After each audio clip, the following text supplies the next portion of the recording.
Bienvenue sur Crimisard. Aujourd'hui, nous plongeons au cœur de l'une des plus troublantes énigmes criminelles françaises. L'affaire Jacques Viguier, surnommé le tueur de l'opéra. Paris devient le théâtre d'un prédateur insoupçonnable, dissimulé derrière la normalité. Voici son histoire glaçante. Notre histoire commence à Paris, en 2003.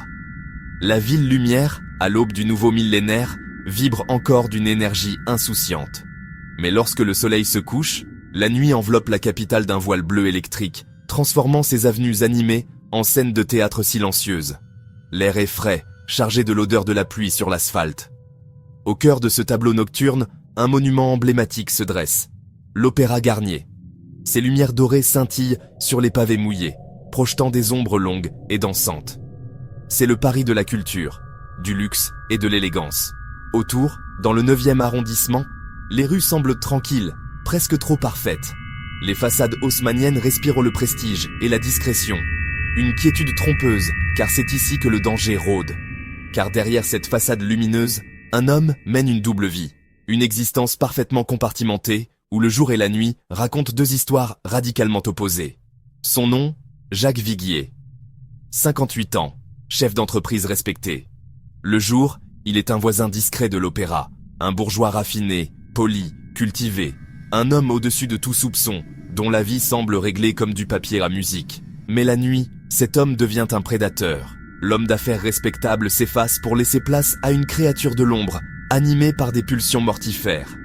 Son terrain de chasse est virtuel. Sur Internet, il endosse une autre identité. Sous le pseudonyme Bourvil 91, un nom qui évoque une nostalgie populaire et rassurante, il tisse sa toile et séduit des hommes vulnérables, en quête de rencontres. Il leur donne rendez-vous, toujours dans des lieux impersonnels.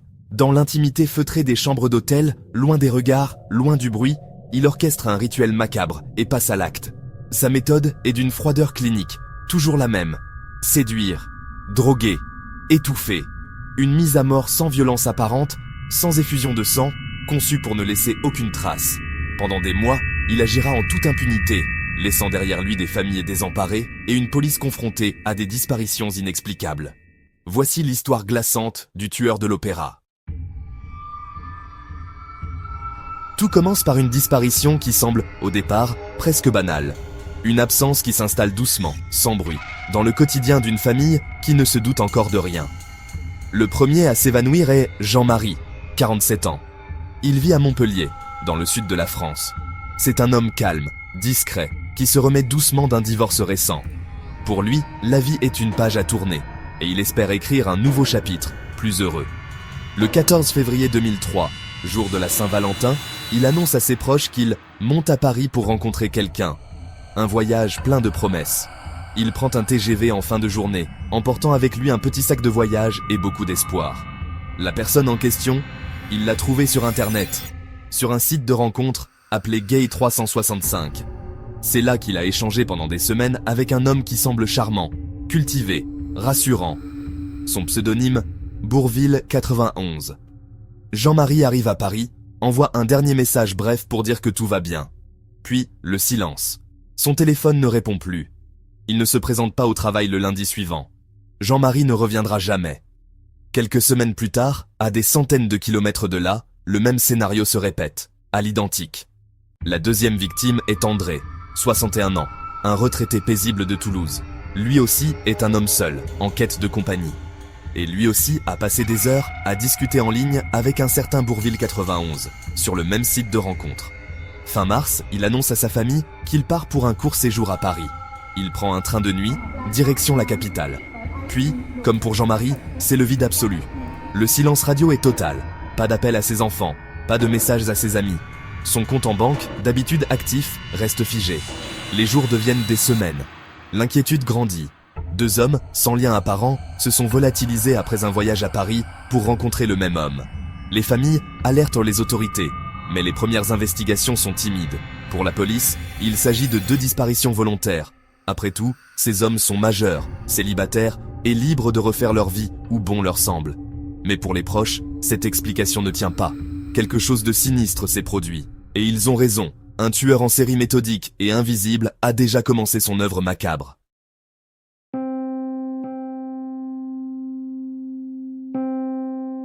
Jacques Viguier n'est pas un tueur impulsif, pas un marginal, pas un homme instable. C'est un bourgeois tranquille, cultivé, apprécié. Il vit dans un appartement élégant près de l'Opéra Garnier. Le soir, il devient Bourvil 91. Un pseudonyme rassurant, presque tendre. Il se montre sensible, veuf, solitaire. Il sait écouter, rassurer, séduire.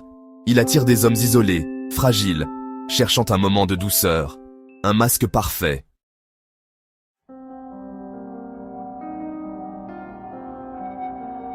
La méthode de Jacques Viguier est glaciale de précision. Ce n'est pas un acte impulsif, mais un rituel macabre, répété à l'identique. Une signature qui témoigne d'une organisation et d'un sang-froid hors du commun. Chaque étape est calculée, chaque geste maîtrisé. Le protocole commence toujours de la même manière. Un rendez-vous discret, loin des regards, dans un hôtel impersonnel ou un appartement loué pour l'occasion. Un lieu neutre, sans âme, qui garantit l'anonymat et facilite la disparition. Viguier choisit ces endroits avec soin, s'assurant qu'ils ne laisseront aucune trace de son passage. Pour mettre sa victime en confiance, il apporte une bouteille de champagne, un symbole de fête et de séduction, qui sert en réalité de cheval de Troie. C'est l'élément central de sa mise en scène, un accessoire destiné à endormir toute méfiance. Mais l'arme véritable est dissimulée dans sa poche. Un somnifère puissant, le Temesta, une benzodiazépine connue pour son action rapide et son effet anxiolytique. Ce médicament, détourné de son usage thérapeutique, devient entre ses mains un outil d'incapacitation redoutable. Il verse le champagne, engage une conversation douce, charmante, jouant le rôle du séducteur attentionné. Il écoute, sourit, crée une atmosphère d'intimité et de confiance. Puis, quand le moment est propice, profitant d'un instant d'inattention, il glisse le comprimé dans le verre de sa victime. Le cachet se dissout rapidement dans les bulles, sans altérer ni le goût ni l'apparence de la boisson. Le piège est refermé. Quelques minutes suffisent. La victime ressent une fatigue soudaine, une lourdeur agréable. Les muscles se relâchent, la conscience s'estompe. Toute volonté de lutter disparaît, remplacée par un sommeil profond et irrépressible. C'est alors que Viguier passe à l'acte final. Il sort un simple sac plastique transparent. Avec une lenteur méthodique, il le place sur le visage de la personne endormie. Il n'y a pas de violence, pas de lutte, pas de cri. Juste un souffle qui s'affaiblit, puis s'éteint dans le silence feutré de la chambre d'hôtel. Une mort par suffocation, calme et clinique. L'autopsie, si elle a lieu, ne révélera aucune lésion de défense, aucune trace de combat. Juste la présence de la benzodiazépine dans le sang, qui pourrait même être interprétée comme une ingestion volontaire. Ensuite, commence la phase d'effacement. Il enfile des gants et nettoie méticuleusement la scène. Chaque surface est essuyée, chaque empreinte potentielle éliminée. Les verres sont lavés, la bouteille emportée, le lit est refait. Rien ne doit trahir ce qui vient de se passer. Le mobile, sordide, se révèle enfin. Il vole les cartes bancaires, les téléphones et tout objet de valeur. Dans les heures qui suivent, il écumera les distributeurs automatiques, retirant de l'argent jusqu'à atteindre les plafonds autorisés. Puis, il disparaît dans la nuit parisienne, laissant derrière lui une chambre parfaitement rangée. Un crime qui se veut parfait, conçu pour retarder au maximum la découverte du corps et brouiller les pistes. Un crime sans témoin, sans trace, sans violence apparente. Presque. Les familles signalent les disparitions. Les enquêteurs regardent les comptes bancaires. Et là, un détail les frappe. Les cartes bancaires continuent d'être utilisées à Paris, la nuit, toujours dans les mêmes zones. Les caméras de surveillance captent un homme de dos, manteau sombre. Le même à chaque retrait, le même à chaque transaction. La police établit un schéma, un tueur organisé, mobile, prudent, très prudent. Mais il manque un nom. Il manque un visage. Mais Jacques Viguier va commettre une erreur. L'erreur fatale. Le 3 décembre 2003, Jacques Viguier commet une erreur incroyable. Il utilise la carte d'une victime pour acheter un billet de train Paris-Lyon. Mais surtout, il le fait à son propre nom. Le ticket porte une identité claire, Jacques Viguier. Pour la police, c'est un choc. Un tueur aussi méthodique aurait dû éviter une telle erreur, mais Viguier se croit invulnérable. Cette arrogance lui sera fatale. Le 8 décembre 2003, à 6h12 du matin, la police intervient. L'immeuble bourgeois est encerclé. Les agents montent en silence. Ils frappent à la porte.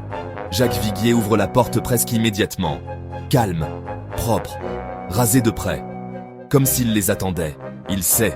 Il a toujours su que ce moment arriverait, mais il ne pensait pas que ce serait aujourd'hui. En garde à vue, Viguier parle. Il ne tente pas de nier, il ne tente pas de manipuler, il avoue le premier meurtre, puis le second, puis 2 autres, jamais reliés par la police. Il décrit ses gestes, sa méthode, ses déplacements.